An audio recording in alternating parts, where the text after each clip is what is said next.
Hi friends, welcome to Kanaka Sadupangare. இந்த video உங்களுக்கு பிடிச்சதுன்னா லைக் பண்ணுங்க, ஷேர் பண்ணுங்க. ஜாமுன் தான் பண்ண போறோம். அதுக்கு வந்து குங்குமப்பூ கொஞ்சம் எடுத்துட்டு இருக்கேன். ஏலக்காய் ஒரு பாக்கெட் தான் எடுத்துட்டு இருக்கேன். ஒரு பாக்கெட் குலோப் ஜான் மாவு.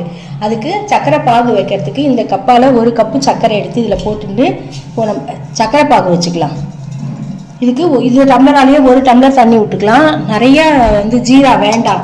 ட்ரை குலோப் ஜாமுன் மாதிரியே இருக்கட்டும்ன்றதுனால நான் இந்த டம்ளரால ஒரு டம்ளர் தண்ணி சேர்த்துக்கிறேன். சேர்த்துட்டு இப்போ நம்ம இதை ஜீரா காய்ச்சிக்கலாம். இதை இப்போ அடுப்பை பற்ற வச்சுட்டு இருக்கேன். இது வந்து கம்பி பாகுலாம் வர வேண்டாம், பிசுக்கு பதம் வந்தால் போதும். இது காயட்டும், அதுக்குள்ளே மாவு பிசைஞ்சிக்கலாம்.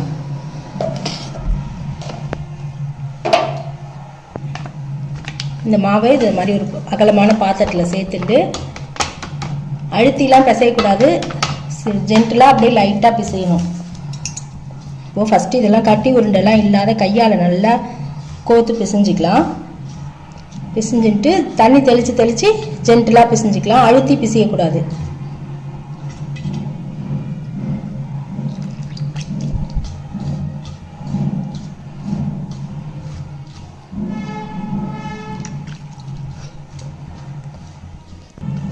பார்த்தீங்களா, இந்த மாதிரி பிசைஞ்சு வச்சுட்டாச்சு. இது ஒரு 5 நிமிஷம் ஊறட்டும். உடனே நம்ம குட்டி குட்டி பால் மாதிரி உருட்டி போட்டுக்கலாம். சரிங்களா, இப்போது இந்த ஜீரா வந்து பிசுக்கு பதம் வந்துடுது. கம்பி பதம்லாம் வர வேணாம், பிசுக்குன்னு இருந்தால் போதும். இப்போது நம்ம இதில் ஒரு பிஞ்ச் ஏலக்காய் பொடி சேர்த்துக்கலாம். சேர்த்துட்டு குங்குமப்பூ கொஞ்சம் சேர்த்துக்கலாம். கலர் போட வேண்டாம், அதனால் குங்குமப்பூ சேர்த்து இப்போ நம்ம வந்து ஸ்டவ்வை வந்து சுவிட்ச் ஆஃப் பண்ணிக்கலாம். அதில் ஆஃப் பண்ணிவிட்டு ஒரு பிஞ்சு குங்குமப்பூ சேர்த்துக்கலாம். குங்குமப்பூ சேர்த்துட்டா குலோப் ஜாமுன் நல்லா வாசனையாக இருக்கும்.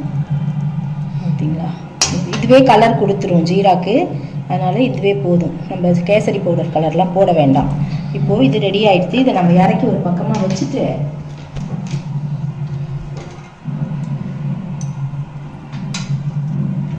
இதை நம்ம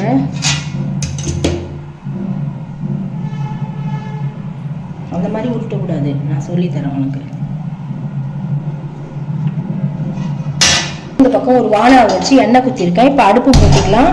சிம்மில் வைக்கிறேன்.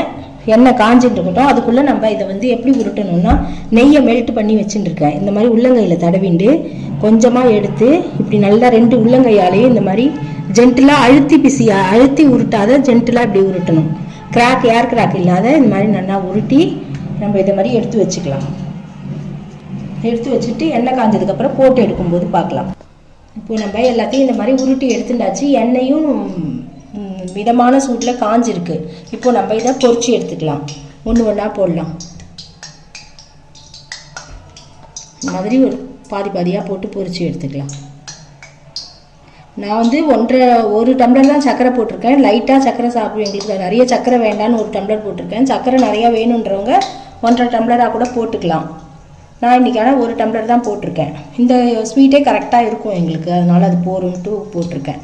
இந்த மாதிரி கொஞ்சம் கொஞ்சமாக போட்டு நம்ம பொரிச்சு எடுத்துக்கலாம். போட்டோடனே கலரக்கூடாது, அதுவாகவே கொஞ்சம் நல்லா பாயில் ஆனதுக்கப்புறம் அதுவாகவே நவுந்து வரும். அப்போ நம்ம திருப்பி விட்டுக்கலாம்.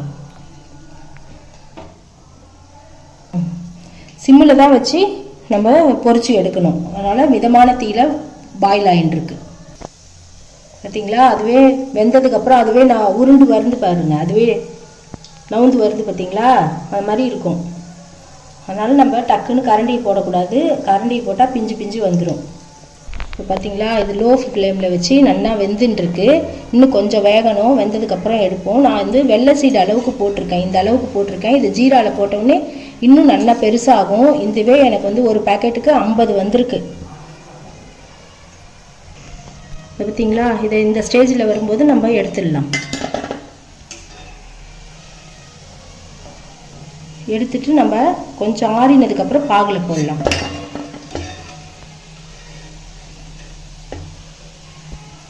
அடுத்தது போடலாம்.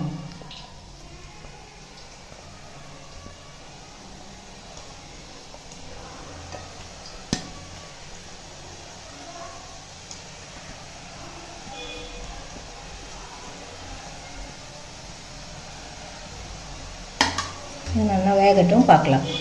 இப்போது இந்த ஸ்டேஜில் நம்ம இதை எடுத்துடலாம். அடுத்து 2வது போட்டோம்ல, அது நல்லா எண்ணெயை வடிய விட்டுட்டு எடுத்துக்கலாம்.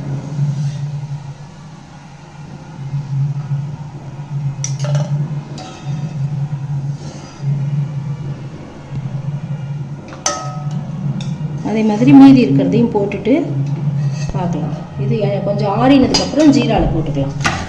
இப்போ இந்த குலோப் ஜாமுனை நம்ம ஜீராவில் போட்டுடலாம்.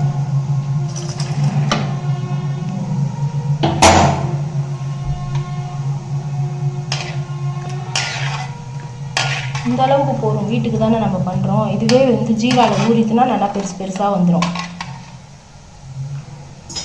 பார்த்தீங்களா, இதுவும் எப்படி மேலே ஏந்து வந்துடுச்சு பார்த்தீங்களா நல்லா. இதுவும் வெந்த உடனே எடுத்து நம்ம அந்த ஜீராவில் போட்டோம்னா கரெக்டாக இருக்கும்.